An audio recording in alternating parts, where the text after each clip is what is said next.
नर्मदे हर हर. सद्गुरुनाथ सद्गुरू वासुदेवानंद सरस्वती स्वामी महाराज आणि सद्गुरू शंकर महाराज ज्यांच्यामुळे मी तथाकथित जो काय आहे तो घडलो आहे त्यांची नावं आधी घ्यावी लागतात.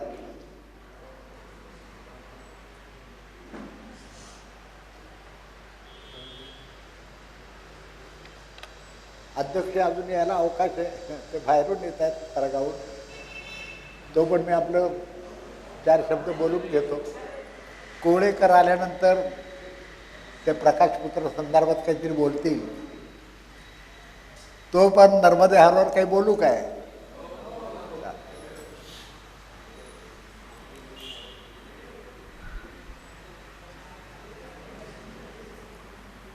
नर्मदा ही जवळजवळ 85 लाख वर्ष जरी वाहते आहे.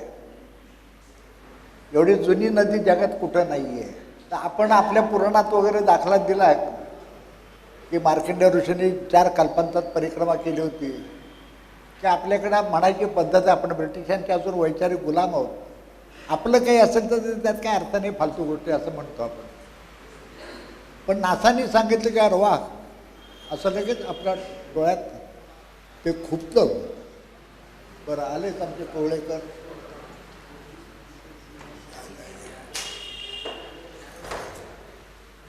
असू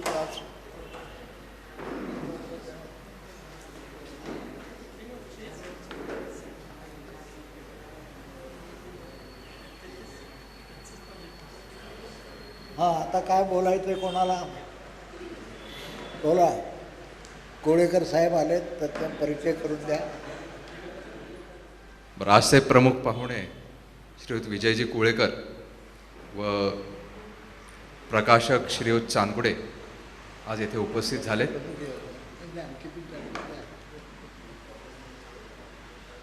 थोडक्यामध्ये मी कोळेकर साहेबांची आपल्याला ओळख करून देतो.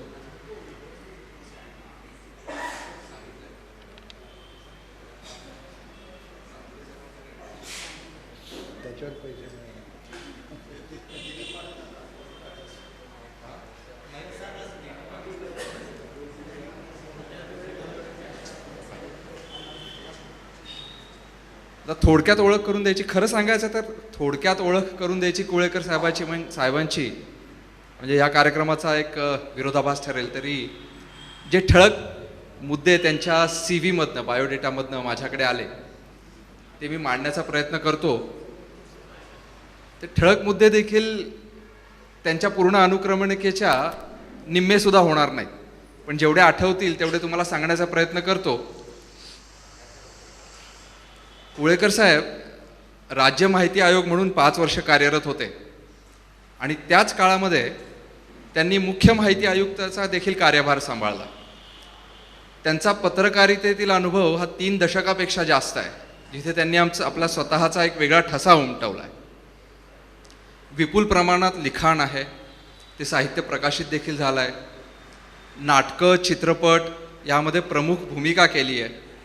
लेखन दिग्दर्शनाची जबाबदारी पार पाडली आहे. अशा एका बहुआयामी व्यक्तिमत्वाच्या हस्ते आज प्रकाशपुत्र या पुस्तकाच्या 2ऱ्या आवृत्तीचे प्रकाशन होते. खरोखर ह्या गोष्टीचा आपल्या सगळ्यांना आनंद होत असेल. फार आता वेळ न घालवता मी कोळेकर साहेबांना विनंती करीन की त्यांनी प्रकाशन करून आपले मनोगत व्यक्त करावे. नमस्कार. व्यासपीठावर उपस्थित प्रकाशपुत्र, ध्वनी, कालिंदी, नित्यनिरंजन, साधना मस्त आणि नर्मदे हर या सर्व लोकप्रिय वाचकप्रिय पुस्तकाचे लेखक आदरणीय स्वामीजी, माझे मार्गदर्शक, ज्यांच्यामुळं मला ही प्राजक्त प्रकाशन संस्था चालवत असताना अनेक मान्यवर लेखकांनी ज्यांच्या शब्दामुळं माझ्यावर विश्वास ठेवला आणि थोडेसे संस्थान आरोपाला येण्यासाठी जे बळ दिलं ते आदरणीय कोळेकर साहेब. आजच्या या कार्यक्रमाचं संयोजन ज्यांनी केलं त्या सर्वांचं नाव घेत नाही.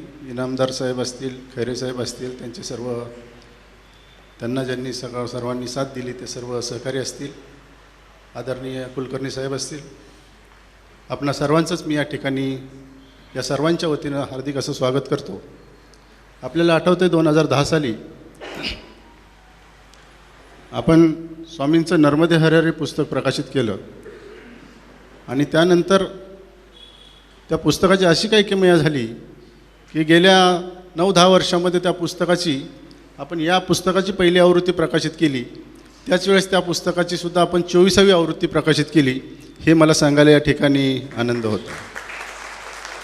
आणि आत्ता अगदी 1.5 महिन्यातच प्रकाशपुत्र या पुस्तकाची ही 2री आवृत्ती आपणासमोर घेऊन येत आहेत. आपण सर्वांनी स्वामींच्या पुस्तकावर, स्वामींवर प्रचंड असं प्रेम केलं आहे, तर याही पुस्तकाचं आपण सर्वांनी स्वागत करावं अशी मी आपणा सर्वांना विनंती करतो. पुन्हा एकदा आपणा सर्वांनाचं स्वागत करून मी माझे 2 शब्द संपवतो. जय हिंद, जय महाराष्ट्र. यानंतर पुस्तकाचं प्रकाशन होईल. मी आदरणीय कोळेकर साहेबांना विनंती करतो की त्यांनी या 2ऱ्या आवृत्तीचं प्रकाशन करा.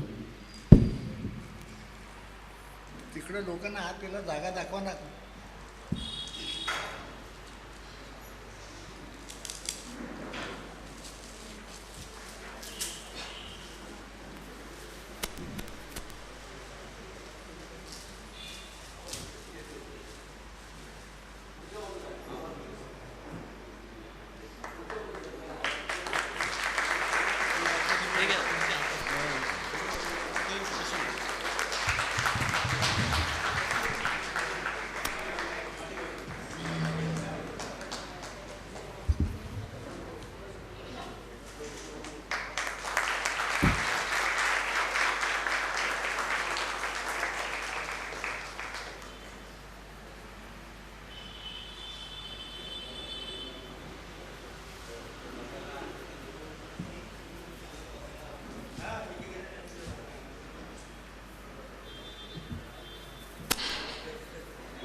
आदरणीय स्वामीजी,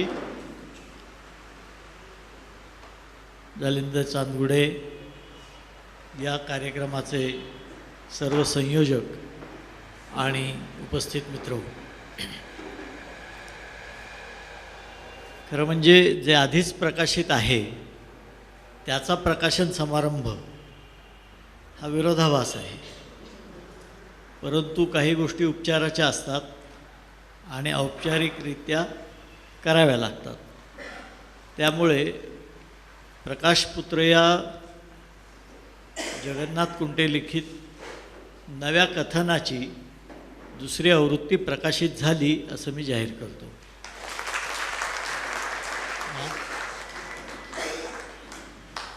आता खरं सांगायचं तर 1.5 महिन्यामध्ये 2री आवृत्ती हाही एक चमत्कार आहे.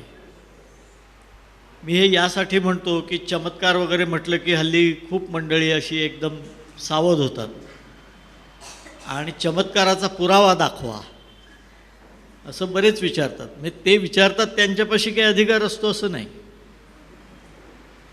पण ज्या वेळेला अनेक मासिकं बंद पडत आहेत, अनेक पुस्तकांच्या पहिल्या आवृत्तीला 10-10 वर्ष लागत आहेत खपायला, त्यावेळेला एक पुस्तक प्रकाशित होतं, तेही अध्यात्माशी निगडीत पण बुवाबाजीचं नव्हे, अशा पुस्तकाची आवृत्ती 1.5 महिन्यामध्ये संपते. हा नुसता योगायोग असत नाही, हा चमत्कार आहे. आणि हा चमत्कार स्वामी अवधूतानंद जगन्नाथ कुंटे यांनी घडवून आणलेलं आहे असं तेही म्हणत नाहीत, मीही म्हणणार नाही. हा त्यांच्या सद्गुरूंचा चमत्कार आहे.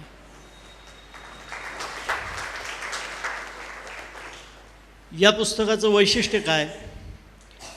पुस्तकाबद्दल बोलणं हा वेगळा भाग आहे, पण या पुस्तकाचं एक वेगळेपण असं आहे की जवळजवळ 9 वर्षांनी स्वामींचं हे पुस्तक आलेलं आहे.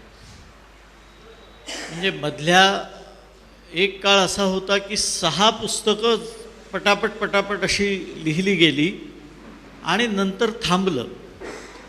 आता आपल्याकडे थांबल्याचाही आनंद असलेले काही लोक असतात की बरं थांबलं, थोडंसं थांबलं, तर तसेही लोक असू शकतील. पण थांबलं ते किती थांबलं? 9 वर्ष थांबलं. आणि आम्ही भेटत होतो अधूनमधून स्वामीजींना आणि म्हणायचं लेखनाचं कुठपर्यंत आलं? त्यांच्याकडे भची बाराखडी खूप आहे. तर ते पहिला एक शब्द उच्चारायचे आणि म्हणायचे अरे त्यांनी सांगितलं पाहिजे, त्यांनी लिहिल्याशिवाय काही होणार नाही. 9 वर्ष जाऊ द्यात, नाही तर 25 वर्ष जाऊ द्यात. आता याच्यामधली भूमिका तुम्ही लक्षात घ्या की हे मी लिहित नाही आहे. मी म्हणजे शंकर महाराज म्हणायचे मी मेला पाहिजे, त्याचा त्यांनी वारंवार उल्लेख केलेला आहे, या पुस्तकामध्येही केलेला आहे. तर लिहितं कोण? लिहून घेणारा कोणी वेगळा आहे आणि मी फक्त माध्यम म्हणून ते वापरलं जातं. आणि म्हणून जोपर्यंत ते लिहित नाहीत, ते सांगत नाहीत, ते आदेश देत नाहीत, तोपर्यंत काहीही लिहून होणार नाही. हा झाला पूर्वार्ध. उत्तरार्ध असा आहे ज्या क्षणी ते आदेश देतील त्या क्षणी कुणीही आडवं आलं तरी ते थांबणार नाही. हा उत्तरार्ध असतो. त्यामुळे स्वामींचं कुठलंही पुस्तक हे 10-15 दिवसात लिहून होतं. आता आम्हाला एक अग्रलेख लिहायचा तर किती वेळ लागतो हे मला माहिती आहे. आणि काही काही लोक तर एवढे मोठे असतात की आज लिहिलेला अग्रलेख उद्या बदलतात, कारण काल काहीतरी राहिलं असं वाटतं. पण मी तुम्हाला हे यासाठी सांगतो की आपल्याला काही गोष्टींची कल्पना यावी. या लेखनातलं एकदा लिहिलेलं बदललं असं फार क्वचित वेळा, जवळजवळ नाहीच मला वाटतं घडलेलं आहे. याचा अर्थ येतो तो शब्द पारखून, तावून सुलाखून, अंतिम रूप घेऊन आणि आवश्यक तिथे आवश्यक तसा येतो. मला एकदा मंगेश पाडगावकर असं म्हणाले होते, मी म्हटलं तुमच्या गाण्यात इतके शब्द छान कसे असतात? ते म्हणाले अरे शब्द असे पाहिजेत, आपली शब्दावर हुकमत अशी पाहिजे. ते वेगळ्या प्रांतातले होते, ते अध्यात्मातले नव्हते, त्यामुळे ते आपली पाहिजे असं म्हणत होते. ते म्हणाले आपली हुकमत शब्दावर अशी पाहिजे की शब्दांनी पुढे नाचलं पाहिजे, मला घ्या मला घ्या मला घ्या, आणि मग आपण शब्द निवडायचा की हा तुला घेतो मी, ये ह्या कवितेत. ते वेगळ्या पद्धतीनं स्वामीजींना सद्गुरूंकडून असे शब्द येतात की ते बदलण्याचा विषयच येत नाही. त्यामुळे ते शब्द अंतिम रूप घेऊन येतात आणि ते लेखन इतक्या झपाट्यानं, इतक्या वेगानं होतं. ते कसं होतं हे त्यांनाही कळत नाही. पण या आत्तापर्यंतची 6 पुस्तकं त्यांनी स्वतः लिहिली. इथे मला कदाचित स्वामीजींना 5 पुस्तकं त्यांनी स्वतः लिहिली आत्तापर्यंतची. इथे कुलकर्णींना कदाचित आवडणार नाही, पण मला त्यांचा उल्लेख केला पाहिजे की गेल्या 9 वर्षामधली बरीच वर्ष कुलकर्णी दाम्पत्यानं जी सेवा केली असं मी म्हणतो, ती परत सद्गुरूंचीच इच्छा. पण त्यांनी यातला शब्द स्वामींचा कसा जपला जाईल, शब्द कसा उतरला जाईल, टिपला जाईल, ही जी काळजी घेतली, असं आजच्या युगामध्ये फार क्वचित घडतं, एवढंच फक्त मी सांगतो. त्यामुळे 9 वर्ष झालं नव्हतं आणि गेली 3 वर्ष विशेषतः स्वामींचा संपर्कच सगळ्यांशी तुटलेला होता, बहुतेकांशी तुटलेला होता. योगायोग असा असतो की काही माणसं पूर्वी फार जवळ असतात आणि आता नाही राहिलं जवळ तरी चालेल असंही काहींना वाटतं. असेही असतात.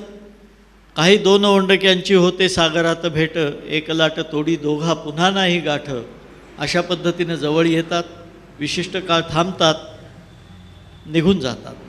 असंही घडतं. आणि काही माणसं, काही व्यक्ती, काही संस्था ह्या कायमस्वरूपी सतत बरोबर राहतात, संपर्कात राहतात.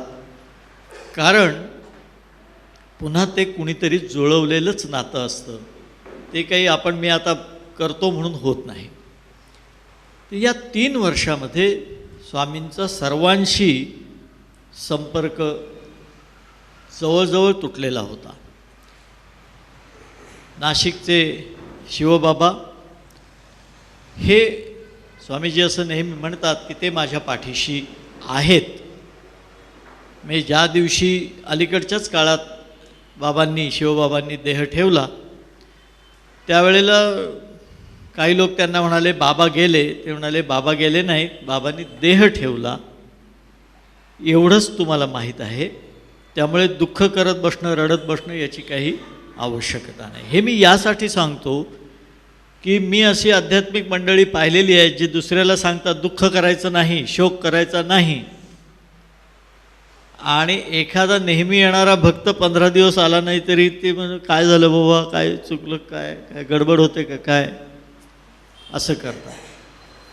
तर सांगणं आणि वागणं, बोलणं आणि वागणं, उक्ती आणि कृती याच्यात काही निश्चितपणानं साम्य, साधर्म्य, एकरूपत्व असलं पाहिजे.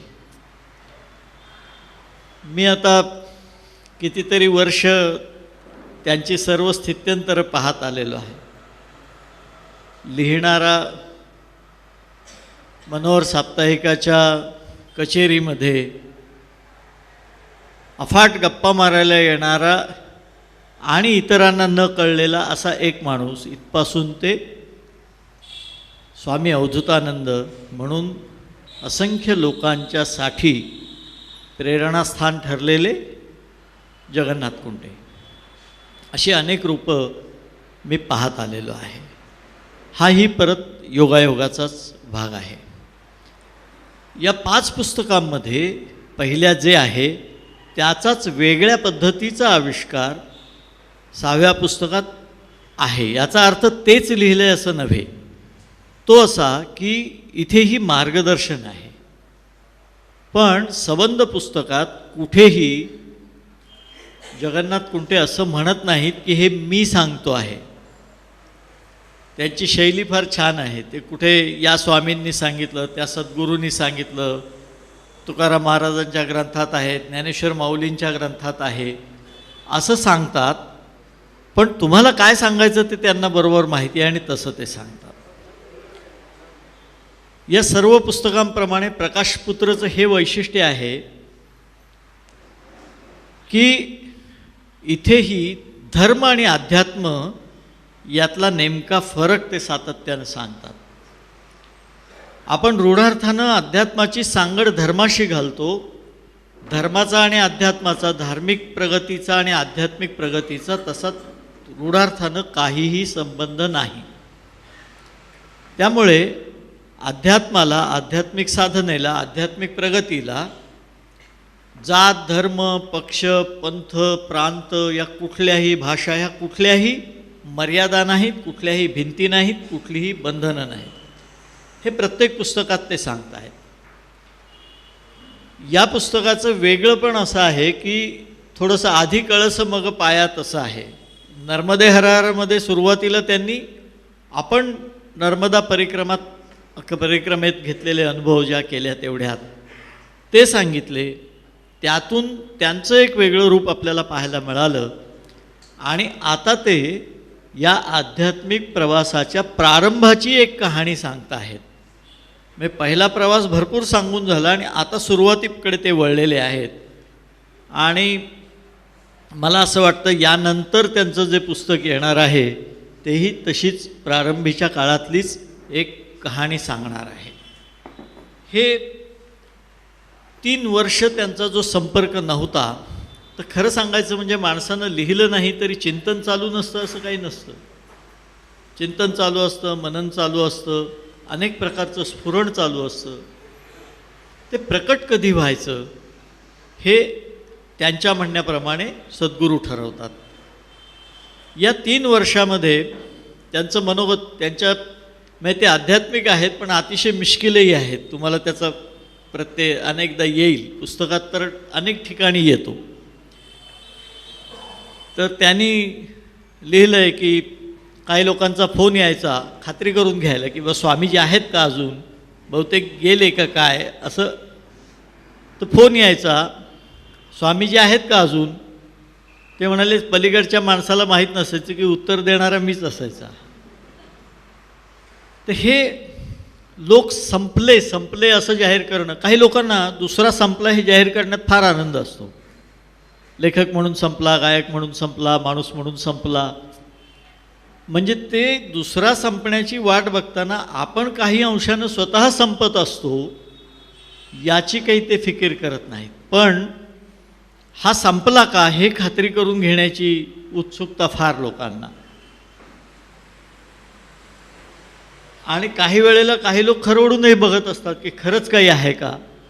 पण परीक्षा बघायला माझी काहीच हरकत नाही. तर प्रश्न परीक्षा कुणी बघावी असा आहे की ज्याची तयारीच नाही त्यानं परीक्षा कशी बघावी दुसऱ्याची. बरं, परीक्षा बघायचा तुम्हाला अधिकार कोणी दिला असंही आपल्याला विचारता येत नाही, कारण लोकशाही आहे. प्रत्येकालाच वाटतं आपण फार अधिकारी आहोत. 3 वर्ष कोणाशीही संपर्क नाही, कोणाशीही म्हणजे बाह्य जगाशी. अशा स्थितीमध्ये स्वामीजी होते. शारीरिक विकलांगता म्हणजे काय त्याचे सर्व प्रकारचे अनुभव या 3 वर्षात त्यांनी घेतले. आता तुम्हाला मी यासाठी हे सगळं थोडं विस्तारानं सांगतो आहे, बोलू ना. की आपल्याकडे काही लोक असतात की शरीर वेगळं आणि आत्मा वेगळा वगैरे वगैरे असं सांगतात, आणि शरीराला जरा काही झालं की मी आजारी आहे म्हणतात. मग जर शरीर वेगळं आहे आणि आत्मा वेगळा आहे तर शरीराला काही झाल्यावर तुम्हाला का त्रास होतो. स्वामीजींचं वैशिष्ट्य, आता हे असं धाडस करू नये असं माझं मत आहे, पण त्यांना हार्ट अटॅक आला आणि इस्पितळात दाखल केलं, म्हणजे ज्याला आपण हॉस्पिटलमध्ये ॲडमिट केलं म्हणतो ते. आणि डॉक्टर सांगायला लागले हे करायला पाहिजे, ते करायला पाहिजे, ते करायला पाहिजे. हे बरं म्हणाले आणि डॉक्टर गेल्यावर हे सहाजीने उतरून खाली आले चालत, सगळं काढून ठेवून. आता ही वस्तुस्थिती आहे. हे डॉक्टरही अजून आहेत, सांगू शकतात. ज्यांच्या बरोबर ते आले तेही लोक सांगू शकतात, ज्यांच्याकडे आले तेही लोक सांगू शकतात. सगळे त्या वेळचे जे वैद्यकीय प्रमाणपत्र आहेत तीही याचे पुरावे देऊ शकतात. अर्थात हे स्वामीजींनी केलं तेव्हा आता मी त्यांचा शिष्य आहे, मीही हे करीन असं धाडस मात्र कोणी करू नये. त्या जाहिरातीत दाखवतात ना की यातले स्टंट्स हे एक्सपर्ट लोकांनी केलेले आहेत, तुम्ही करू नयेत. तसं हे कोणी करावं याचे काही ताकदीचे संकेत आहेत. पण तिथपासून ते मधुमेहानंतर 250च्या पुढे साखरेचं प्रमाण असं सगळं आहे. चालता येत नाही, उठता येत नाही, जखमा झालेल्या आहेत. आणि तरी या ग्रस्तांना भेटल्यानंतर आपण विचारू कसे, मजेत आहे, आनंदात आहे. तर आम्ही म्हणतो की हे आनंदात कसे काय, इतकं सगळं व्याधी आहेत. म्हटलं बा असं झालं. हां, शरीराला होतच ना, काही भोग असतात ते भोगावेच लागतात म्हणाले. हे म्हणणं वेगळं आणि प्रत्यक्ष भोगणं वेगळं. ते भोगणारे हे आहेत म्हणून यांच्या शब्दाला महत्त्व आहे. अन्यथा ज्या शब्दांना कृतीची जोड नाही ते शब्द कधीही प्रभावी ठरू शकत नाहीत असं आपण पाहतो आहोत. त्यामुळे अनेकांच्या शब्दांनंतर आपण विचारतो हे बोलतायत ते खरं आहे का. हे जेव्हा आपण विचारतो तेव्हा त्याचा अर्थ असा आहे की आपल्या मनात साशंकता आहे त्यांच्या सत्यतेबद्दल, ते स्वामींच्याबद्दल होत नाही. यातून ही प्रकाशपुत्राची कहाणी आहे, रघु नावाच्या एका मुलाची ही कहाणी आहे. हा खेड्यातला मुलगा आहे, अगदी खेड्यातला, सांगली भागातल्या एका खेड्यातला मुलगा आहे, शेतकऱ्याचा मुलगा आहे, कुटुंबात अशिक्षित पण आहे. हे मी यासाठी सांगतो आहे, अध्यात्मासाठी आर्थिक परिस्थितीची अट नाही, शहर खेडं गाव याची काही अट नाही, सुशिक्षित म्हणजे अक्षर वाचन येणारे अशी काही अट नाही. त्याचे निकष वेगळे आहेत, त्याचे संकेत वेगळे आहेत. असा हा मुलगा, आणि स्वामीजी तिथे जातात. आता तिथे का जातात? ते म्हणतात की हे सद्गुरूंनी माझ्यावर सोपवलेलं काम आहे.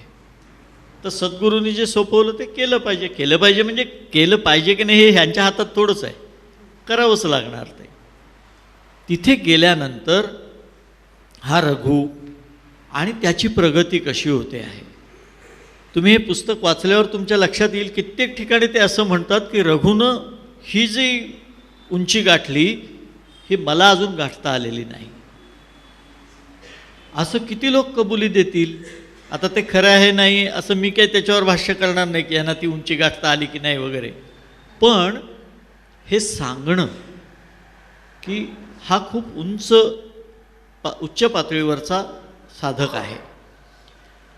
मग त्याचं कुटुंब येतं, त्याचे आईवडील येतात, गावकरी येतात, आणि त्याचबरोबर म्हणजे प्रेमानं भाकरी भरवणारी त्या रघुची आई पण येते, आणि हा वाया गेलेला आपला भाचा कसा झालाय आता हे बघायला येणारी सख्खी मामी पण येते. मग नातं खरं कुठलं म्हणायचं, कुठली नाती मानायची, असा प्रश्न आपल्याला पडतो. आणि असे सर्व अनुभव ते देतात. कसा प्रवास केला, रघुचा प्रवास कसा झाला, कुठे कुठे कोण कोण भेटले, कसे कसे भेटले, आणि या सगळ्यामधून आपण काय नवीन करत गेलो, काय मिळत गेलं.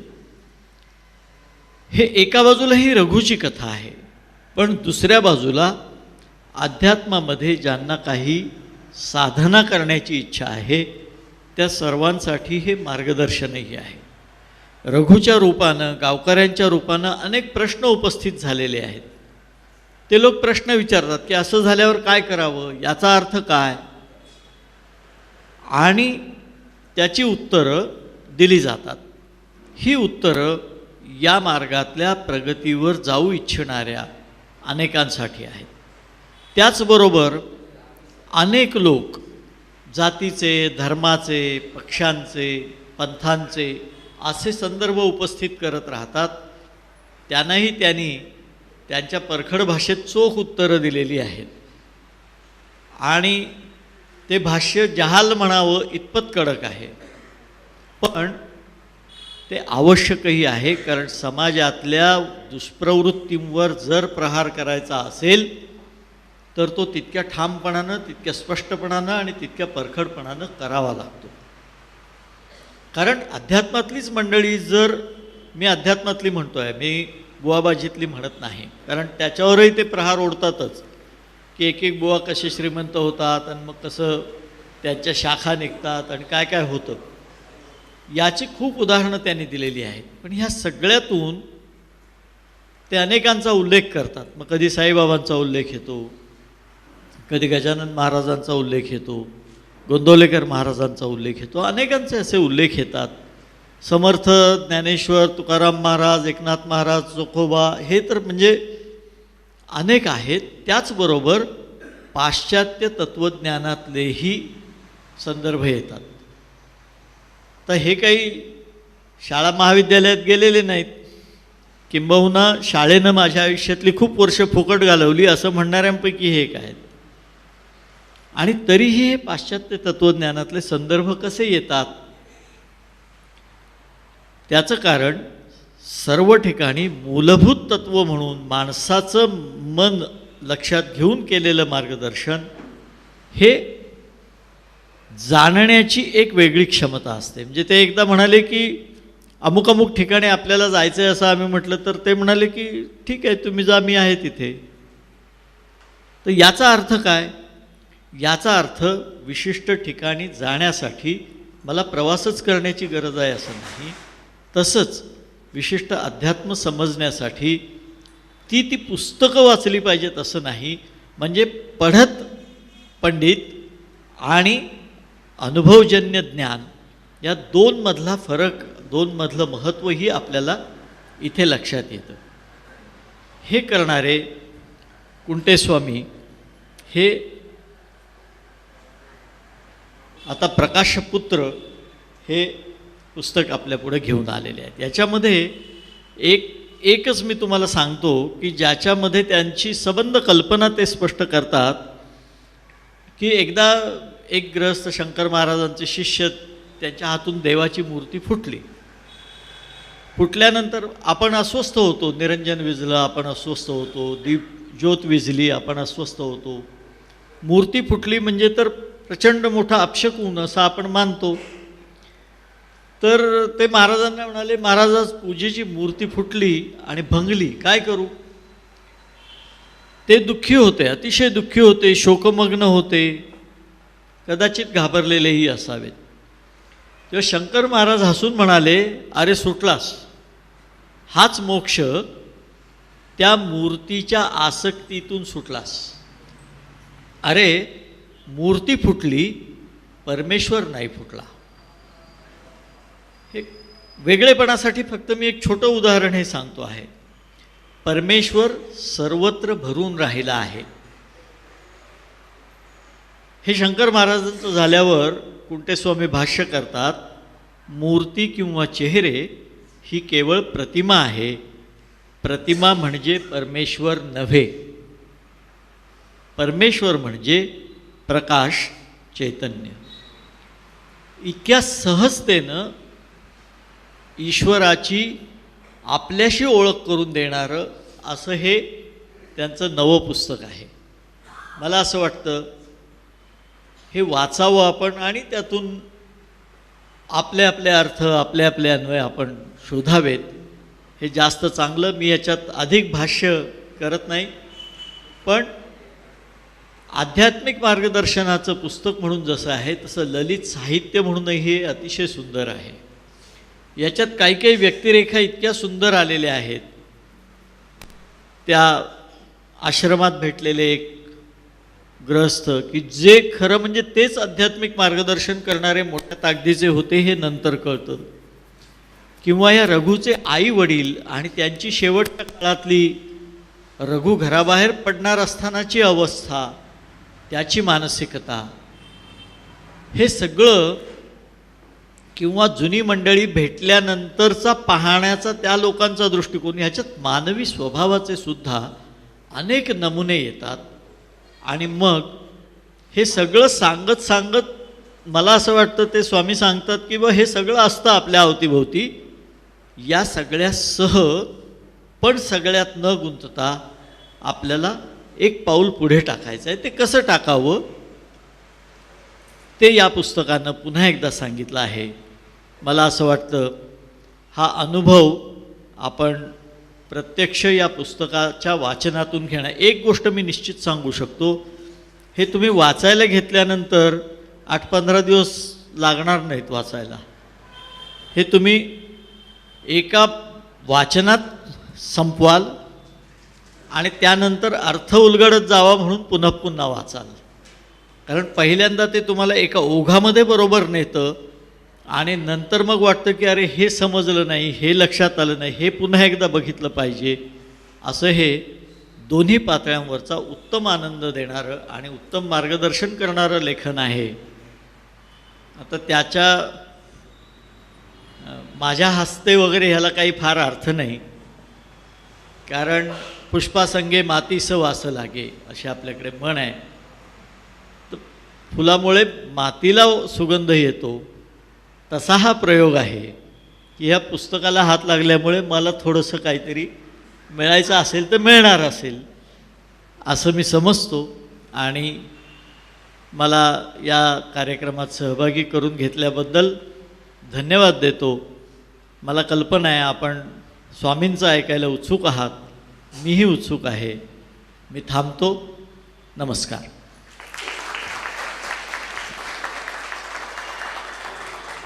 सद्गुरुनाथ श्री शंकर महाराज की जय. त्याच्याही वरचं नाव आहे स्वामी समर्थ, ते त्यांचे गुरु. त्याच्याही वरती नाव आहे श्रीपाद श्रीवल्लभ, ते या सगळ्यांचेच गुरु. आपण तिथपासून सगळ्यांना मी नमस्कार करत आलो आहे लहानपणापासून.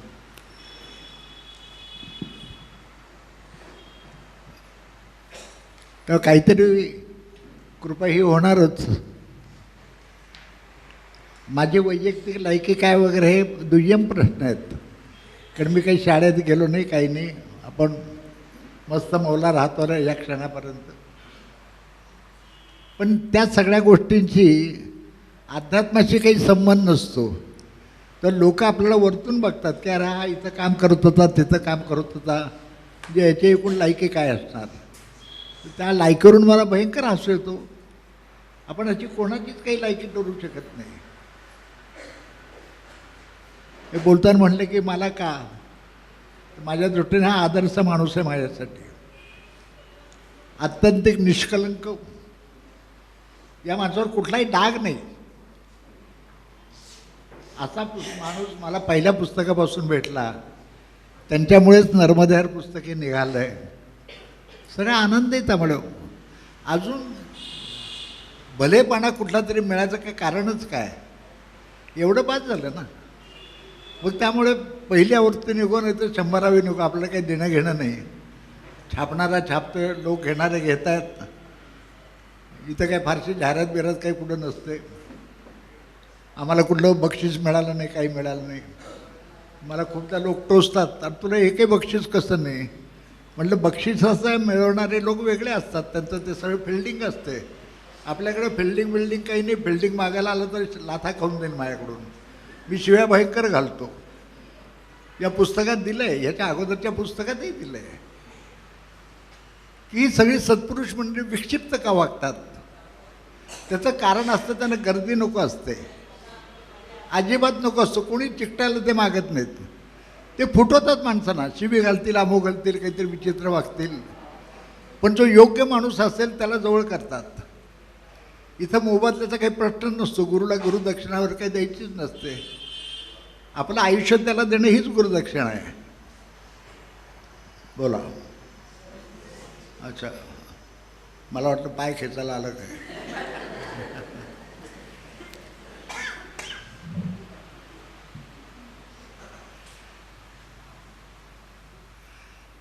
तर या पुस्तकाचे प्रकाशपुत्र हे नाव दिलं आहे. ही काही पहिली घटना नाही आहे. आपल्याला नरसिंहवाडी माहीत आहे, ज्याला आपण नुसतं वाडी म्हणतो. त्या वाडीत नरसिंह सरस्वतींच्या पादुका आहेत. त्यांच्या पादुकांच्या पूजेच्या आधी नारायण स्वामींची पूजा केली जाते सगळी. हे नारायण स्वामी पण प्रकाशपुत्रच होते. ते एके दिवशी घाटावर बसले. मला सांगायचा मोह आवरत नाही म्हणून सांगतोच. तेव्हा पुण्यात पेशवंत राज्य होतं, आणि दरवर्षी स्पर्धा असायची, कोण जिंकतोय.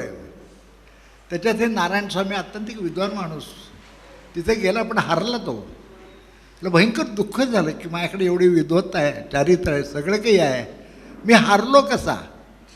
हे जिंकूनच दाखवीन म्हणले, आणि हे काशीला निघून गेले आणखी विद्वत्ता मिळवण्यासाठी. काशीत गेले, काही वर्ष राहिले.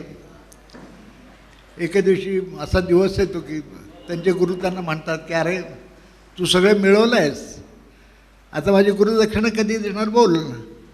ते म्हणतात महाराज उद्या देतो. म्हटलं ठीक आहे. दुसऱ्या दिवशी गंगेवर जातात दोघंही. गुरुजी असा हात करतात, माझी दक्षिणा दे. हे गंगेचं पाणी त्यांच्या हातावर टाकतात आणि म्हणतात सद्गुरू दक्षिणा आपण जी मागाल ती मी देतो आहे. ते म्हणलं ठीक आहे, आता मला शब्द दे, याच्यापुढं कधी वाद घालणार नाही. लक्षात आलेलं दिसत नाही आहे तुमच्या. ज्या वाद जिंकण्याच्या घटनेसाठीच तिकडे गेलेत, यांचे गुरुजी तोच शब्द मागतात की याच्यापुढे कधी वाद घालणार नाही. जो योग्य गुरु असतो तो असा धडा देतो. म्हणजे नारायण स्वामी नंतर साधना करायला लागले, वाडीला येऊन राहिले. अनेक आयुष्यात घटना घडल्या. आणि एके दिवशी ते दत्तप्रभूंना म्हणतात की मिळवायचं होतं ते सगळं मिळून झालं आहे. आता मला काही नको आहे, मला फक्त तुमच्या जवळ यायचं आहे. मग नेहमीचा प्रश्न आहे, आपण डोळे मिटले, साधनेला बसलो डोळे मिटले की आधी प्रकाश दिसतो. हा प्रकाश हे परमेश्वराचं मूळ रूप आहे, निर्गुण निराकार. तो लोक माझ्याकडे तक्रार घेऊन येतात, महाराज 6-6 महिने झाल्यावर नुसता प्रकाश दिसतो, महाराजांचा चेहरा काही दिसत नाही. की मला हसू येत होतं, कुठल्या महाराजाचं कुठलं तोंड तुला बघायचं आहे, जे खोटंच आहे, हे सगळा वरचा देखावा आहे, हे खरं रूप नाही आहे कोणाचंही. अरे त्यांचं खरं रूप ते दाखवत आहे तर तुम्हाला ते नको वाटतं आहे. ते यांना कळलं होतं की खरं रूप म्हणजे काय, या नारायण स्वामींना. आणि ते त्या एके दिवशी स्नान करून घाटावर बसतात, डोळे मिटतात, लोक येणारे जाणारे बघत असतात त्यांना, नारायण स्वामींना. आणि काही वेळा नारायण स्वामी नाहीचे होतात त्यातून. तो जो प्रकाश येत असतो सूर्यकिरणांचा, त्या किरणात ते अदृश्य होतात, विराम पावतात. त्यांचा सूर्यकिरण एक होतो, त्याला प्रकाशपुत्र म्हणतात. असे भारतीय तत्त्वज्ञानात असे अनेक सत्पुरुष होऊन गेले, ते या पद्धतीने प्रकाशात विलीन झाले. तसं आणखी एक केस आहे, याच्यात माझा काही संदर्भ नाही, मला जे सांगितलं गेलं ते मी लिहिलं. लेखक म्हणून माझं नाव अशासाठी आहे की मी लिहिलेलं आहे, बाकी सगळं महाराजांचं मटेरियल आहे. त्याच्यावर डल्ला मी मारला आहे आणि विकतो आहे. ते वाचा, काय पाहिजे ते मिळवा, बाकी काही नाही आहे. आता मी काय बोलावं असं तुम्हाला वाटतं तर प्रश्न विचारा, मी सांगून बोलतो. बोला.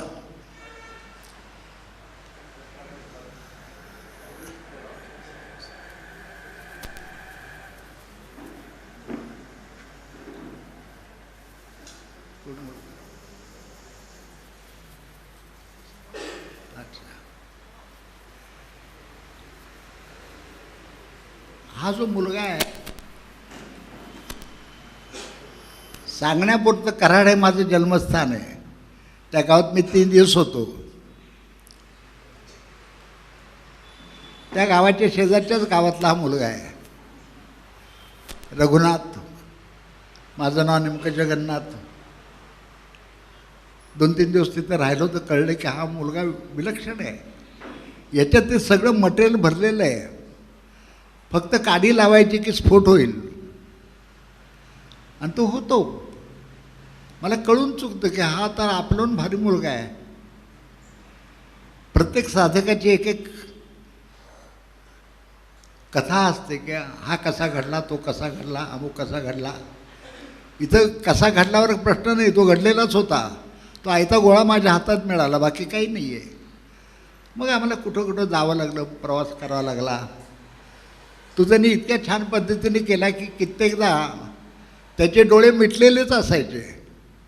बोलायचं काम काहीतरी माझ्याकडेच असायचं. तो मानही हलवायचा नाही, कारण त्याला ऐकू पण यायचं नाही. तो चालत असायचा आणि त्याचा हात माझ्या हातात असायचा, म्हणजे कुठं धडपडू नये म्हणून मी हात केवळ धरलेला असायचा. इतका संपूर्ण त्या विषयात बुडलेला हा माणूस होता. एकदा याला जेव्हा सांगितलं की शंकर महाराज हेच आपले गुरु आहेत, मायबाप, मग त्या तोंडात कायम शंकर महाराजांचं स्मरण होतं. बाकी साधारण या शब्दाशिवाय बोलण्यात एकही शब्द यायचा नाही. आपण सिनेमा, नाटक, नट नट्या, राजकारण सगळ्यावर चर्चा करत असतो. इथं हा मिळाल्यापासून काही कसलाही शब्द व्यर्थ नाहीच मुळी, फक्त शंकर महाराज, बाकी काही नाही. तोही गप्प, मी पण गप्प. काही वेळा बोलायची वेळ आली तर मीच बोलायचो, त्याला ऐकूच यायचं नाही, त्यामुळे तो हू पण म्हणायचा नाही.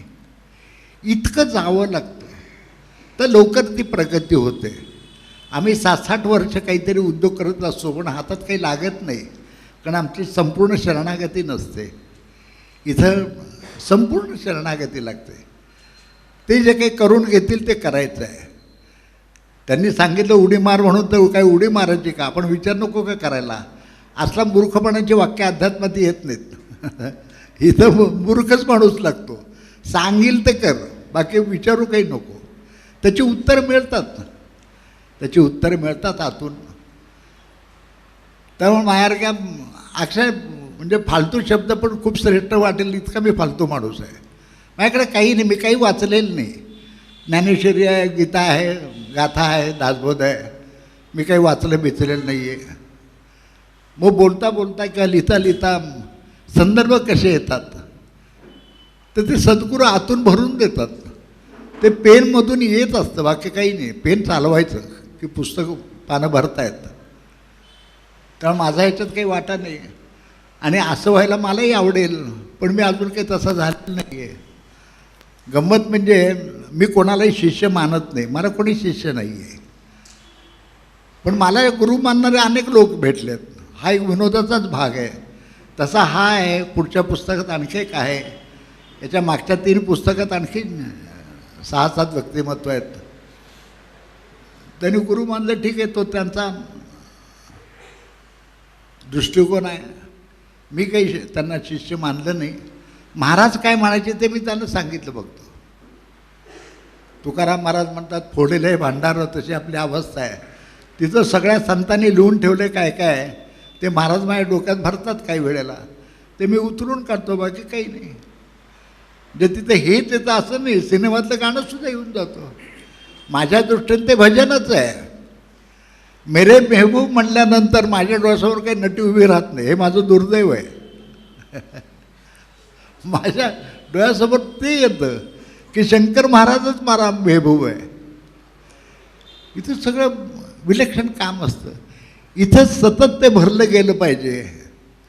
आपल्या गुरुची नोंद 24 तास आपल्या डोक्यात झाली पाहिजे, तर मग नामस्मरणात ती उमटते. आणि हे करायला गेलं की आपण नामस्मरणात विलीन होऊन जातो, इन्व्हॉल्व होतो. ते मुरूनच जातं. त्यामुळे कुठलाही क्षण नामस्मरण नाही असा नसतोच मुळे. मग अशा वेळेला एखाद्याचा द्वेष करणं, अमुक करणं, वाईट चिंतणं, अमुक तमुक, ही डोक्यात येणं शक्य नाही हो. ज्याच्या डोक्यात नामस्मरण भरलं आहे त्याच्या डोक्यात असले काही विचार येत नाहीत, ते पळूनच जातात. पण काही लोकांना दूर करण्यासाठी ही आमच्या सद्गुरूंनी जी वापरली आहे ती आम्ही वापरतो. मग काही लोक म्हणतात, तो मवालीच आहे, तो असंच बोलतो, तो शिव्या घालतो, त्याकडे कशाला जायचं आहे. ते मला फार आनंद होतो. म्हणजे आता हा माणूस नक्की आपल्याकडे येणार नाही आहे, खात्री पटते. आपली साधनेत कोणाचाही डिस्टर्ब होत नाही. हा त्यातला या सगळ्या सद्गुरूंनी स्वामी समर्थ काय, अमुक काय, तमुक काय, मला मोठं गंमत वाटतं. मी एका उद्या बोलीन, पण आत्ता तोंडात येतं तर बोलूनच टाकतो. एकदा कोकणात गेलो होतो व्याख्यानासाठी. तर त्या ग्रस्तांनी व्याख्यान ठरवलं. त्यांना दुसऱ्या दिवशी कळलं की मी गेलो की शिव्या घालतो, एखादा दंगल होईल, मारामाऱ्या होतील, ती पीडा नकोच आपल्याकडे. म्हणून त्या ग्रस्तांनी निरोप पाठवला, ज्यांनी माझ्या बाजूने व्याख्यान ठरवलं त्यांच्याकडे, की व्याख्यान कॅन्सल झालेले, येऊ नका. हे जे व्याख्यान ठरवणे ग्रस्त होते ते हट्टायला भेटले. ते म्हणले, नाही नाही, स्वामी बघून घेतील ना त्यांचं काही, तुम्ही काय स्वामींपेक्षा श्रेष्ठ आहात का? स्वामींच्या वरती कोणी नाही आणि तुम्ही ठरवू शकत नाही व्याख्यान ठेवायचं का नाही ठेवायचं. ते स्वामी बघून घेतील. आता हा माझ्या अपरोक्ष झालेला व्यवहार होता. मला काही त्यांनी सांगितलं नाही कुणी की बुवा जाऊ नका किंवा तुम्ही शिव्या घालता म्हणून कॅन्सल केलं असलं. मला काहीच माहीत नव्हतं. स्वामी कशी आयडिया करतात. मी गेलो तिथं. स्वामींचा चिपळूणला जो मठ आहे त्या मठातली हकीकत आहे. मी गेलो, मला काहीच माहीत नाही. इकडं सगळा माताजी वर्ग बसला, इकडं पुरुष वर्ग बसला, मी मध्ये बसलोय. तिघांच्या नावाचा जय जयकार केला आणि तोंडातून एकदम स्फुटक वाक्य बाहेर पडलं, माझा चोप. सगळे एकदम थरथरले, काय झालं याला, आता काय मारामारी होती की काय, असं स्वामी बिडकर महाराजांना म्हणाले. असं त्याचं पुढचं वाक्य होतं. तो पण ते जे गुरुजी होते त्या मठाचे ते पळून गेले होते की आता मारामारी होणार. ते निघून गेले आणि 2 तास बोलायचं ठरवलं. व्याख्यान 3 तास झालं. लोकांना इतकं आवडलं ते म्हणलं असलं कुठे काही बोलतच नाही. कारण हे कोण बोलले, जगन्नाथ कुंटे नावाचा माणूस नाही आहे बोललेला. हे स्वामी बिडकर महाराजांना उद्देशून वाक्य बोलले. त्याला मी काय करू. बरं मलाही माहीत नव्हतं की हे वाक्य मी बोलणार आहे. यांनी आमच्या तोंडातून काढलं, पुढं काही झालं नाही. 3 दिवस व्याख्यान होती, शांतपणे लोकांनी घेतली, पुस्तकं घेतली, सगळा आनंद झाला. ते गुरुजी काही परत पुढे आले नाहीत. मग त्या गुरुजींचे एक ग्रस्त आले होते, त्यांना मी म्हणलं, कळलं का 25 वर्ष पूजा करतात स्वामींची, यांचं डोकं रिकामं आहे अजून, यांना स्वामी ही काय चीज आहे हेच माहीत नाही आहे, हे घाबरून पळून जात आहेत, हे काय लायकीचं पुजारी हो, असलं उपयोग नाही आहे. आपण ज्याची पूजा करतो तो कसा आहे, तो कसा समर्थ आहे तरी कळलं पाहिजे. किमान गमती जमती असतात. याला बरोबर घेऊन हिंडताना मी कुरवपूरला गेलो, आणखी कुठं गेलो. हा सगळा प्रवास पायीच चालला होता.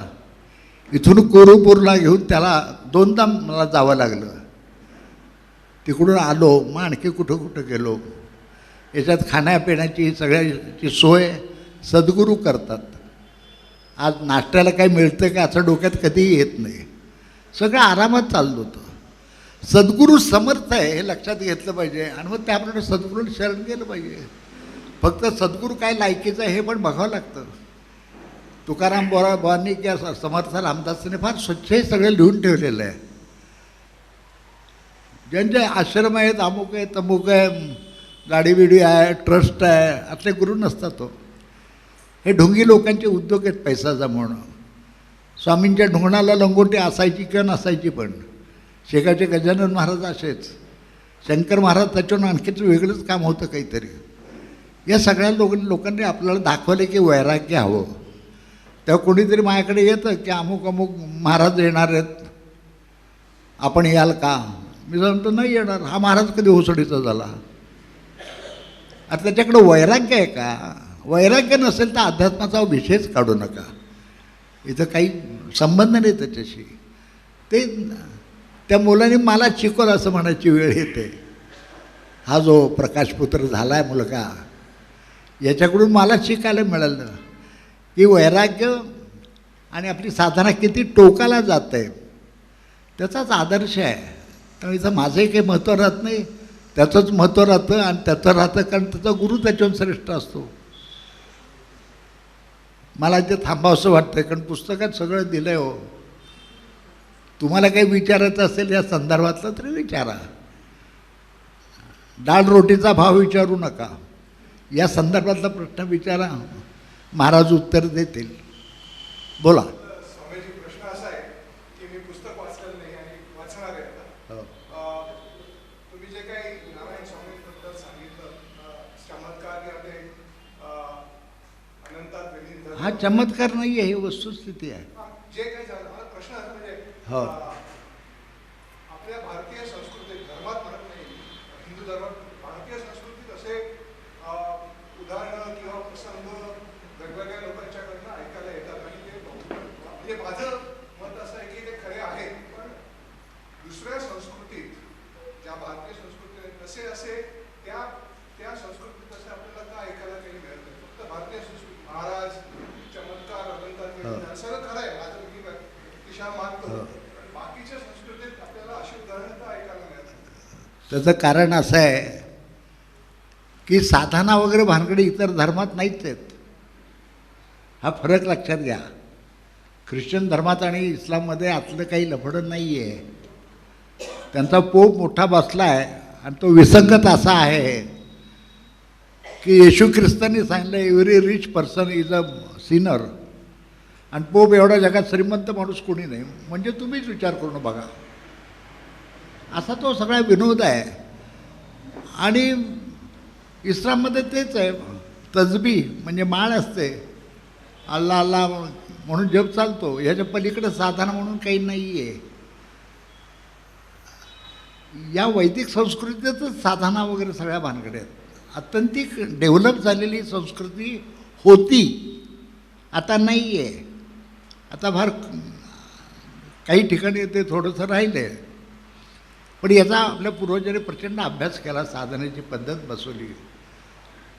आणि मग जेव्हा काही ख्रिश्चन लोकांना किंवा काही मुस्लिम लोकांना या मार्गाकडे यायचं होतं, ते या देशातच आल्यामुळे कुणी कृष्णाला, कुणी शंकराला, कुणी दत्ताला गुरु मानलं आणि साधना केली आणि पोचले.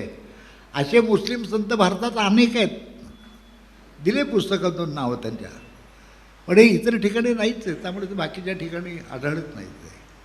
पटलं मला थोडं अजून विचारू का? पटलं मला तुम्ही इस्लाम आणि ख्रिश्चन धर्माबद्दल बोलला, पण मी धर्माबद्दल बोलत नव्हतो, संस्कृतीबद्दल बोलतो. हो तर बाकीच्या पण संस्कृती बऱ्याच होऊन गेल्या आहेत, आपण म्हणतो. हो ना. या संस्कृतीत असे दाखले, पुरावे, प्रसंग किंवा असं काही येत नाही. त्या आपल्या धर्मात आहे, मी मानतो. हो पण हा प्रश्न साहजिक पडतो, राईट? बाकीच्या संस्कृतीत असे आपण काय ऐकत नाही. म्हणून हिंदू आपलं हो. ख्रिश्चन आणि इस्लामबद्दल तुम्ही जे म्हणता ते मान्य आहे. हो नाही तर तुम्ही संस्कृती जी म्हणताय, आता हिंदू नावाचा धर्म जगात अस्तित्वात पूर्वीपासून नाही हे लक्षात ठेवा. हिंदू हा शब्द फारसी आहे आणि शिवी आहे.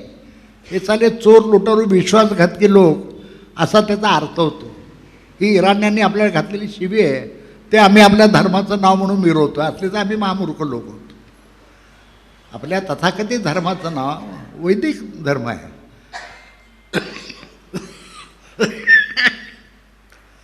ती जी वैदिकांची चौकट आहे चातुर्वर्ण्याची, विवेकानंदांसकट सगळे लोक म्हणत आहेत की ती जी मूळ चौकट आहे ती आणली पाहिजे. त्याच्यात काही भेद नाही आहेत, जातीत भेद आहेत लक्षात ठेवा, वर्णात भेद नाही आहेत काही. आणि वर्ण सहज बदलता येतो, जात काही बदलता येत नाही, पण वर्ण बदलता येतो. अशी हजारो उदाहरणं आहेत महाभारतात, अशी हजारो उदाहरणं आहेत की तुम्ही ते काम करायला लागा, तो वर्ण तुम्हाला मिळेल.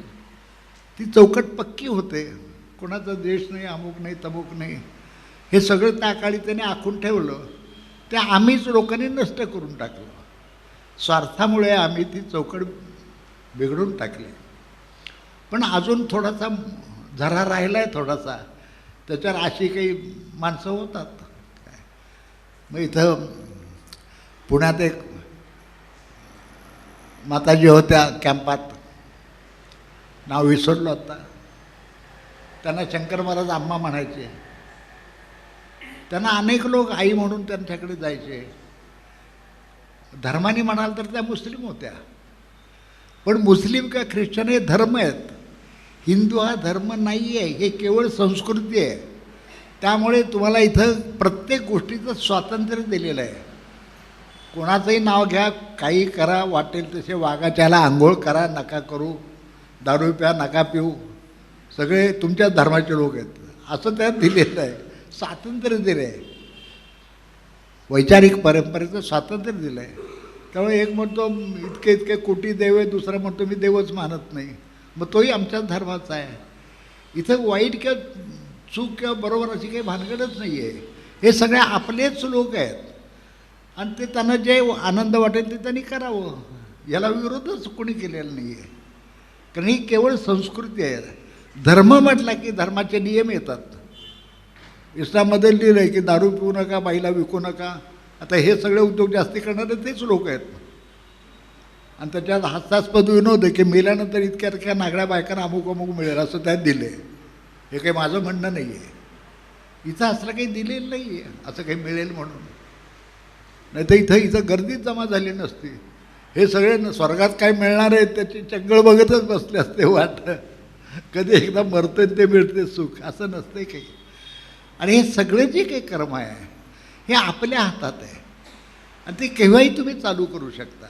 म्हणजे कालपर्यंत मी वाईट वागलो असेल आणि आज जर का चांगला वागलो तर त्याचीही फळं मिळतात.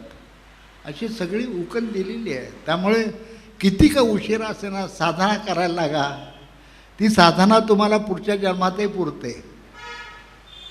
म्हणजे अर्जुनाला सांगताना कृष्णाने सांगितलं आहे, अर्जुन म्हणाला मी उद्या साधना करायला लागलो मध्ये तुका चोकलो, म्हणजे बोंबलं का परत पुढच्या जन्मात पहिल्यापासून करा. तर कृष्णाने सांगितलं तसं होत नाही.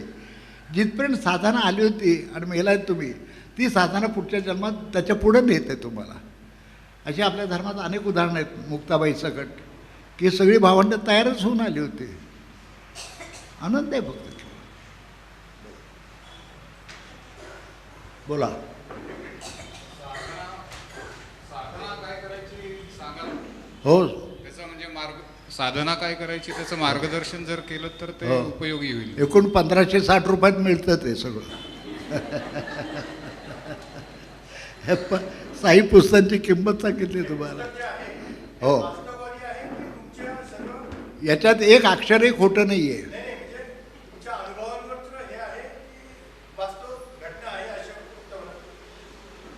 अहो वास्तव म्हणजे मीच त्याच्यात आहे. रघुनाथची गोष्ट राहिली बाजूला माझीच लाल करून मी घेतली आहे. इतकं वास्तव आहे. आणि या साई पुस्तकात एकही खोटा शब्द नाही कुठेही. हो हो.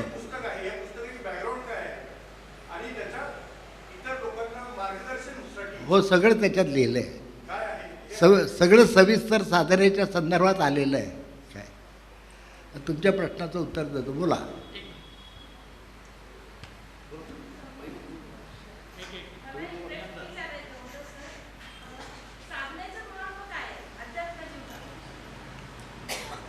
आमचे रामकृष्ण परमहंस असं म्हणायचे की तांब्या आहे तो जर का रोज घासला तर चांगला चकाकदार होतो, चमकतो. अशी साधना रोज केली तर मनातलं मालिन्य निघून जातं. आमच्या मनात गेल्यापासून जन्मापासून जे आत्तापर्यंतचे खूप संस्कार आहेत, अनेक विचार असतात आपल्या डोक्यात, ते सगळे निघून जातात.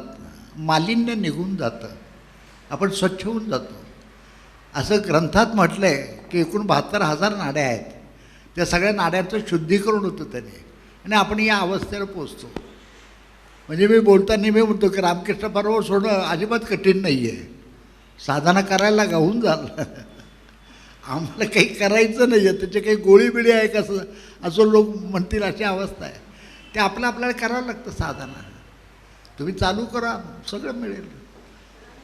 मग मुक्ताबाईंनी केलं, बहिणाबाईंनी केलं, मीराबाईंनी केलं, जनाबाईंनी केलं, सगळ्यांनी साधना केली आणि त्या अशा पदाला पोहोचल्या की या सत्पुरुषांना त्यांच्यापुढं वाकावं लागलं.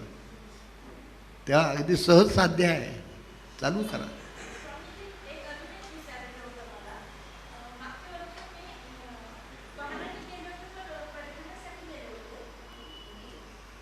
नाही मला काही ऐकू आलं नाही, बोला.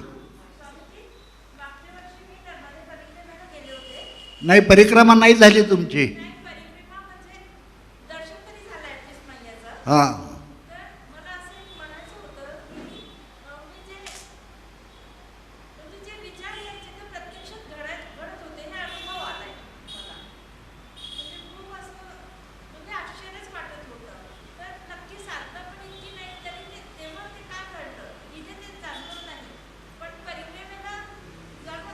ऐकून घे, मला सांग काय बोलतात, मला ऐकू येत नाही इकडे.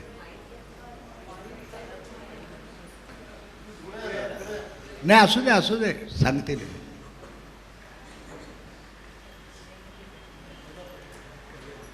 हो हो हो हे गेल्या जन्मातलं डिपॉझिट आहे, त्यामुळे कळतं थोडंफार. पण त्याच्या नादी लागू नका. तुम्हाला सांगावंसं वाटतं तर एका आपल्या वहीत लिहून ठेवावं, म्हणजे नक्की कळेल की किती गोष्टी खरी झाल्या आणि किती खोट्या ठरल्या. काय अनुभव येत असतात.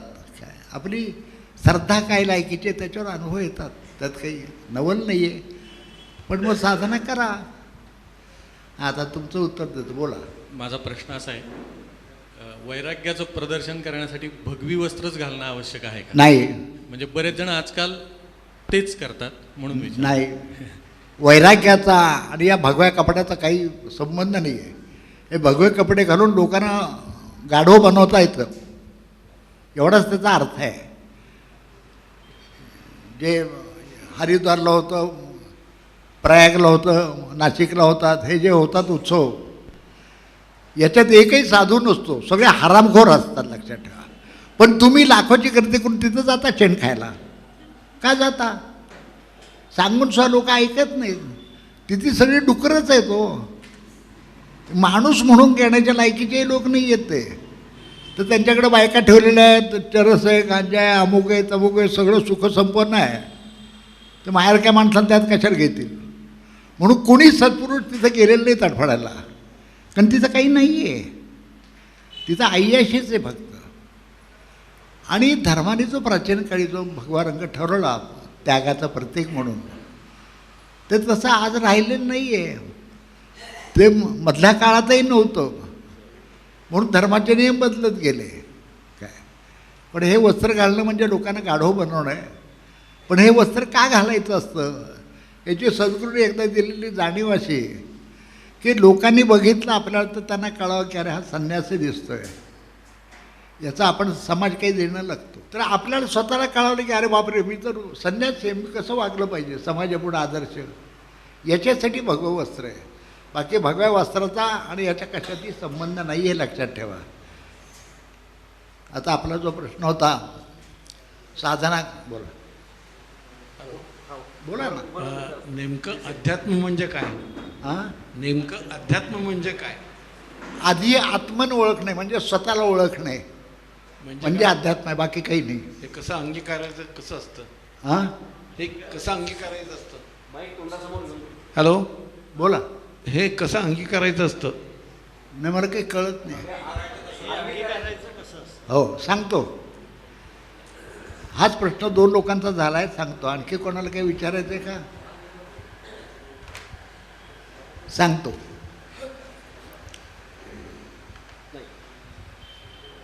हे कशासाठी करायचं हा मुळात प्रश्न आहे. चांगली शेजारी बायको झोपली आहे, आराम आहे, सगळं सुख आहे, हे सगळं सोडायचं आणि बोंबलत कुठेतरी तडफडत जायचं म्हणजे अध्यात्म नव्हे. शेजारी बायको झोपलेली असली तरी आपलं जे दैवत आहे त्याच्यात आपलं मन जातं. बायको ही अडचण नाही आहे. आमच्या पूर्वजांनी गाढवपणा करून ठेवला आहे. त्यांनी सगळ्यांना लिहून ठेवलं, बाईपासून सावध राहा. याला चोराला बाईचा फार त्रास होतो याचा अर्थ, या सांगणाऱ्याला. इथं बाईने काही पेन खाल्लेलं नाही आहे. अहो, स्त्रीमध्ये एक प्रचंड शक्ती आहे. ती शक्ती आम्ही आत्मसात केली तर आमच्या मनात कारुण्य येतं. असा जो पुरुष असेल तो संत बनू शकेल असं रामकृष्ण परमहंसांनी म्हटलं आहे. स्त्रीचा अंश आपल्यात यायला पाहिजे, म्हणजे करुणेचा.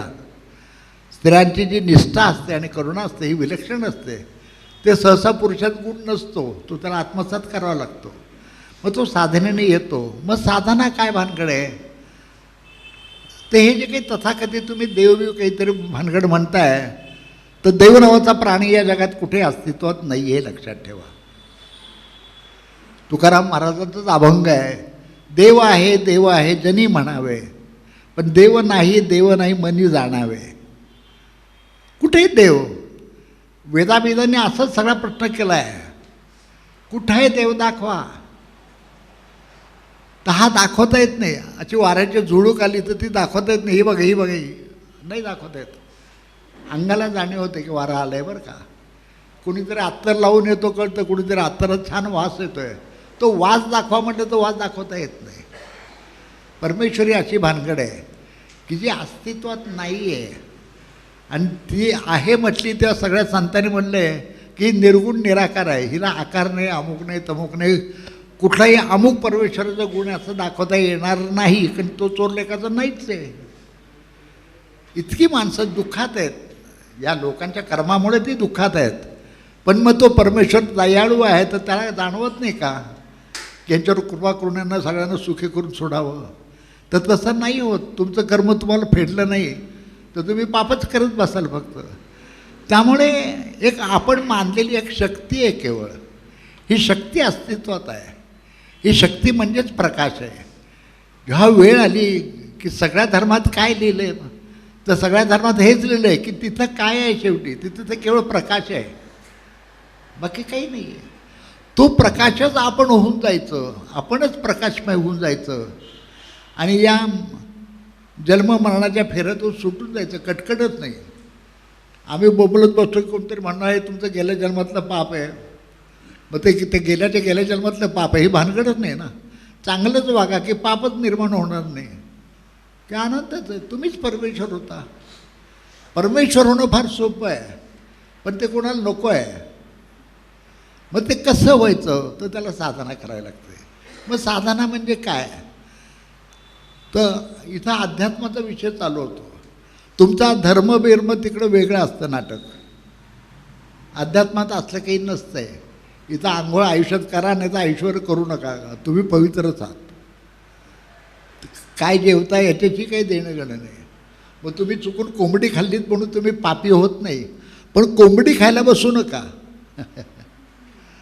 आज मस्त कोंबडी मारायची हा विचार नको आहे.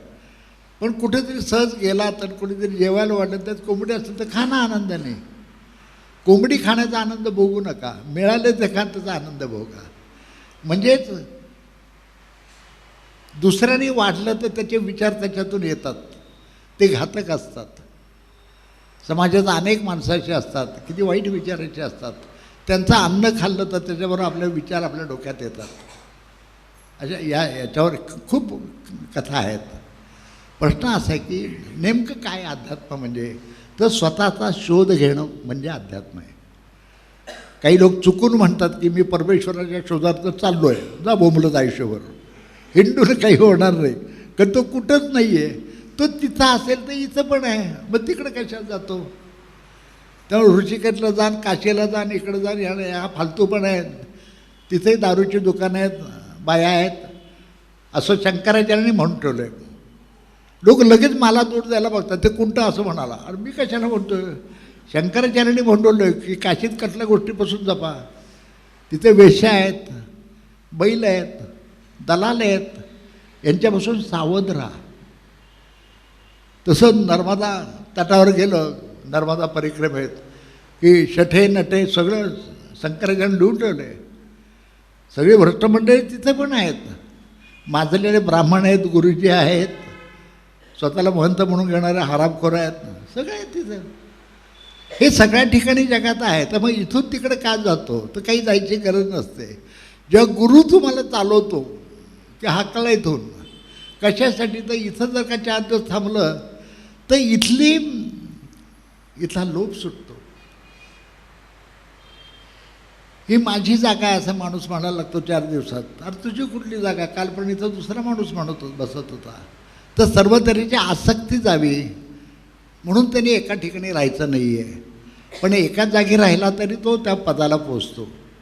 एकनाथ पोचले, तुकारामभाऊ पोचले, हे कुठेही बोंबलत गेले नव्हते.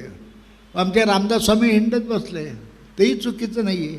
देशकाल परिस्थिती काय आहे बघण्यासाठी ते गेले होते, म्हणून त्यांच्या वाङ्मयात देशभक्तीचा संदेश येतो. तर मग अध्यात्म म्हणजे काय, तर एका ओळीत स्वच्छ आहे, स्वतःचा शोध घेणं म्हणजे स्वतःला शोधणे. मग तो परमेश्वर सर्वत्र आहे याचा अर्थ माझ्यातही आहे. मग तो कुठे आहे बेटा, त्याला हुडकून काढणे, याच्यासाठी साधना लागते. मग साधना करायचा सोपा मार्ग काय, आधी म्हणले गुरु लागतो. साधनाला आधी गुरु लागतो. म्हणजे गुरुचं झंगड आलं का तर काही आलेलं नाही आहे, कुठे बोंबलत जाऊ नका. आज पण जेवढे सत्पुरुष होऊन गेले त्याच्यापैकी कोणालाही तुम्ही गुरु माना ना, काम झालं. तुम्ही त्यांना मानलं की काम झालं. जशी देव ही संकल्पना आहे की तुम्ही मानलात तर देव आहे, नाही तर दगडच आहे, तसंच इथं आहे. मग त्यांना माना, ते सगळं तुम्हाला शिकवतील, देतील. मग साधना करणं म्हणजे काय, हे सगळं प्राप्त कसं करायचं. तर ज्याला तुम्ही एकाची निवड केली आहे की याला मी गुरु मानतो किंवा या देवताला मानतो, त्याचं नामस्मरण करावं. आपण नामस्मरणाची सवय लागायला 10-15 वर्ष तरी जातातच. इतकं सोपं नाही आहे ते. तुम्ही त्यात इन्व्हॉल्व होऊन जाता आणि मग तुम्ही त्या दैवताचं नाव घेत आहे आणि लोकांनी बडवलं तरी तुमच्या लक्षात येत नाही कोण मारतं, कारण तिकडं लक्षच नाही आहे. अंगावर जखमा झाल्यात पण तिकडं लक्ष नाही आहे, तुम्ही त्या नामस्मरणात रमलायत. दुसरी गोष्ट, साधना करायची म्हणजे त्याचे 4 नियम आहेत, पण त्या नियमांचा आकंतांडो नको आहे.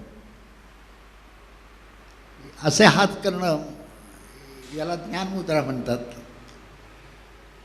तुम्हाला जसं सहज बसता येईल तसं सहज बसा आणि ही ज्ञानमुद्रा करून बसा. एक ग्रस्त माझ्याकडे एकदा आले होते.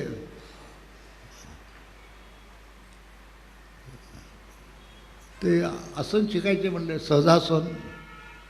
म्हणजे या शिकवतो, बसा इथे. ते बसले. तासभर झालं तर मी त्यांच्याकडे बघितलं नाही, 2 सिगरेटी फुकल्या फक्त.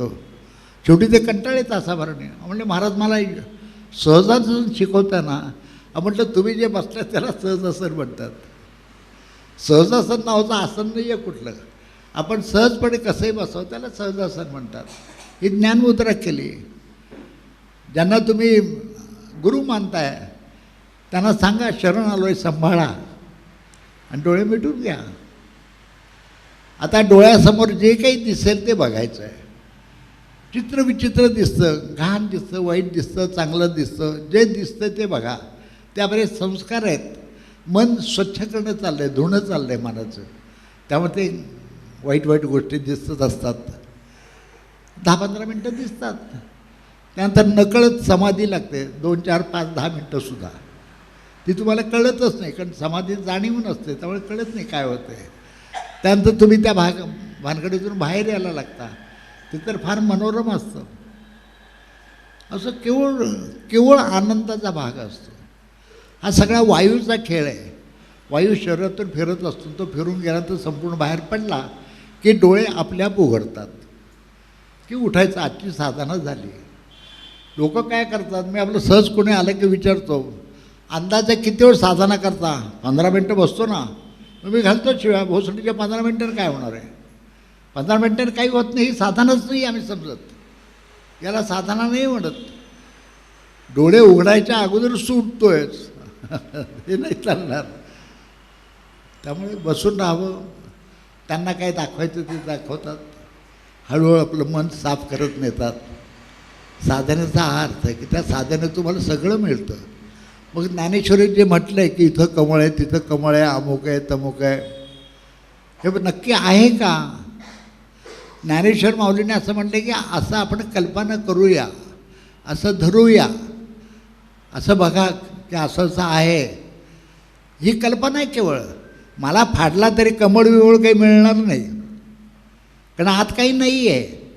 साधनेतून मात्र याचे अनुभव येतात की इथं अमुक कमळ आहे, तिथं तमुक कमळ आहे, तिथं प्रकाश आहे, हे आज्ञाचक्र, या सगळ्या गोष्टींचे आपल्याला अनुभव येतात. प्रत्यक्ष तिथं काही नाही आहे. तृतीय नत्र आहे का, फाडलं तर मिळणार नाही. मी एकदा वरवंटा घेऊन बसलो होतो एका गुरुच्या तिथं.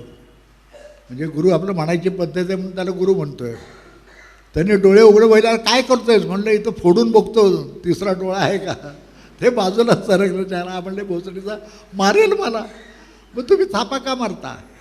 तर ते जे आहे तुम्हाला जाणवतं. लोकांना दिसत नाही 3रा डोळा वगैरे. ती बोलायची पद्धत आहे, बाकी काही नाही. या साधनेतून रोज साधना करता करता करता सातत्य हवं साधनेत.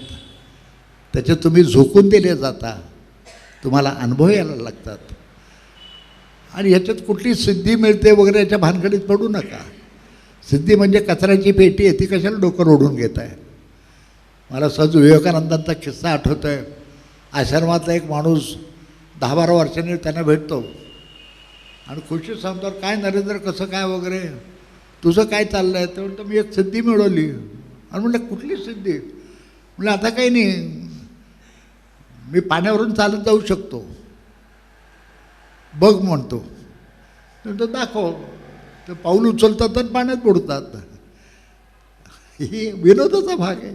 विवेकानंद त्याला म्हणतात की अरे 2 पैसे दिले तर गंगा पार होता येतं, तेवढ्यासाठी सिद्धी कशाला लागते. सिद्धींची काही गरज नाही आहे, कारण त्या वापरता पण येत नाहीत. जेव्हा सिद्धीचं अख्खं गाठोडच तुमच्याकडे गुरु देतात तर त्यावेळी तुम्ही काही मागत नाही, कारण तुम्हाला कळलं असतं फोलपणं काय आहे. आता मागायचं काही शिल्लक राहिलेलं नाही, भोगायचं काही शिल्लक राहिलेलं नाही, अशी अवस्था येते. सगळ्या भोगाच्या कल्पना ज्या आहेत त्या केवळ शरीर म्हणजे नाही आहे. कुठेतरी भज्याचा वास आला की माणूस म्हणतो ज्याला भजी चालली तो कांद्याची बोंबललो. आता थोडक्यात मिळणारच होता मोक्ष, गेला तो.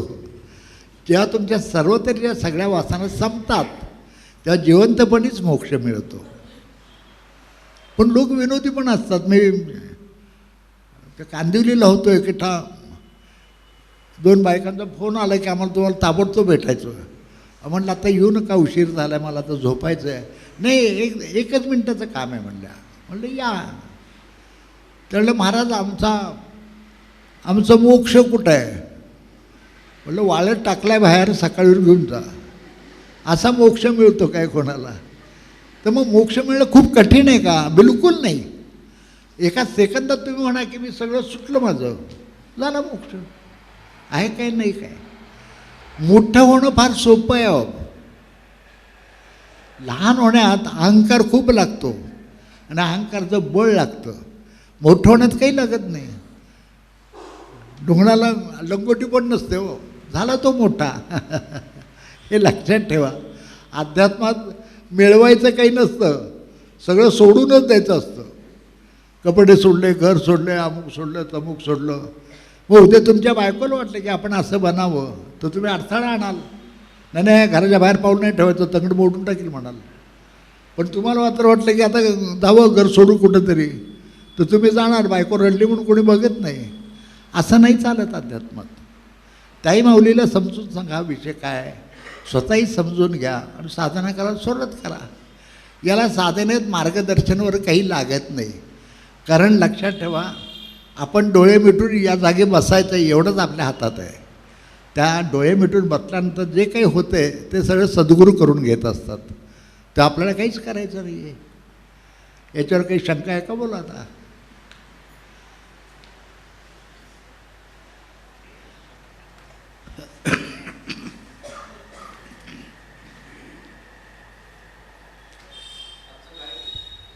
उद्या नर्मदा परिक्रमा लोकांना ऐकायची आहे, त्याच्यावर उद्या बोलणार आहे. उद्या तुम्ही आणि मी एवढेच लोक आहोत. या उद्या कार्यक्रम बरोबर 6 वाजता सुरू होईल. सगळ्यांनी आवर्जून यावं आणि माईकची व्यवस्था अजून आजच्यापेक्षा जरा चांगली उद्या करण्याची व्यवस्था केली आहे. अवश्य यावं.